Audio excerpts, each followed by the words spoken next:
Guys, okay, so it's such a pretty night. I said I just got to do my video outside tonight, and I don't know if you can see Bailey very well. She's all black, so you can't see her too well against my black skirt here, but I was actually just working with her on one of my new techniques. I'm trying to train her to tuck in, sitting in front of me, so when we're out and at appointments or at spaces where it's kind of close quarters, like in a doctor's office or something, I need her to just tuck in and be really close next to me. So we're practicing on that because she doesn't have it down all the way yet.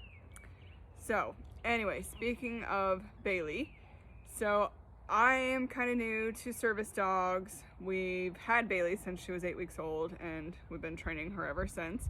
However, it's just been about the last year that she's been trained to do service tasks for me, and trained appropriately enough with, enough self-control to be out in public. She's now only 2.5 years old, so it takes a while for them to gain those skills, So far, we've gone to multiple appointments, even an ER visit, and we've never had trouble. However, this week I saw a new doctor.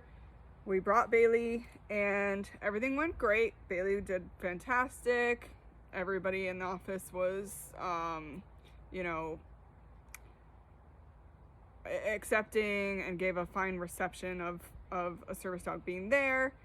However, at the end of the appointment, the doctor asked us if next time we come back, if we could please provide her documentation. And I told him that per the law, there actually is no official certification or documentation for a service dog. It's not required, and therefore there's nothing really I can give. Well, he proceeded to argue with me, and he said, no, there's something, you can go online and print it off, and one of his family members did that for their dog on a plane. However, that is for emotional support animals that people can get certified and have like a doctor's letter saying it's an emotional support animal and try to get access on airplanes and whatnot. However, those are different than service dogs. Service dogs are protected under the law for the Americans with Disability Act, and there is no official training required, and there is no official certification required. So what we decided to do is print off the laws from the ADA website, Americans with Disability Act website, and I highlighted several of the sections that would be appropriate for any of our future doctor's offices or any medical facilities or any facilities if we're out. I can't really eat out. I have 1,000 allergies, but if we did, stop at a restaurant or even like hotels, you can stay at any hotel with a service dog. It doesn't have to be just hotels that allow pets, and everywhere. Service dogs by law are protected to be everywhere. So printed this out, and really this highlights that any establishment, medical office or commercial establishment, they're only really allowed to ask 2 questions.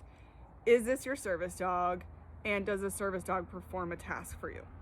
As long as you say yes and you say yes, and that's true, then the dog is allowed to be there with you.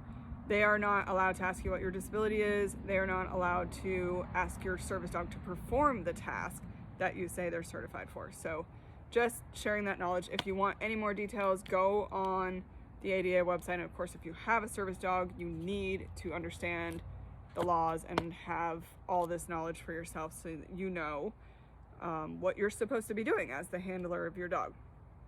However, because we ran into this issue, we did think it would be helpful, and a friend of mine recommended that this is what they did for their service dog, is we did go online to an online ID store, and we printed off Bailey this little service dog ID tag, and it just simply says my name as her handler, her name, her breed standard poodle, and mobility assistance for mitochondrial disease, which is the disease I live with.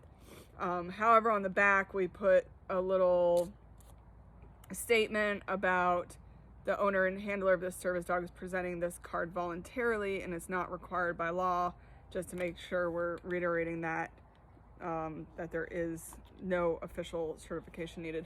And we thought we would just hole punch it and keep it right on her service dog vest. So this way, whenever we're out, if it's not a medical appointment and maybe I don't have the paper because I didn't bring my backpack or something, you know, we have this on her to help us. So yeah, so I'm hoping that we're not going to have any difficulties with this particular medical office in showing this paperwork. You know, it's clearly stated in here, it's the law. We provided the website, the phone number they can call. You know, so I'm not going to be abrasive to them. I understand not everybody, you know, knows these things, and the office, I feel like, should have been educated on what the laws are for a service dog, but, you know, clearly they weren't, so it's okay. I'm just going to, you know, tell them, this is, you know, this is what I can give you. Here's the law and the official information, and, you know, hopefully that will be that, and they will be fine with accepting Bailey and I in there for our next appointments. So, okay, I hope this helps someone out there, and hope everybody has a good night and is as well as possible, and happy Easter tomorrow.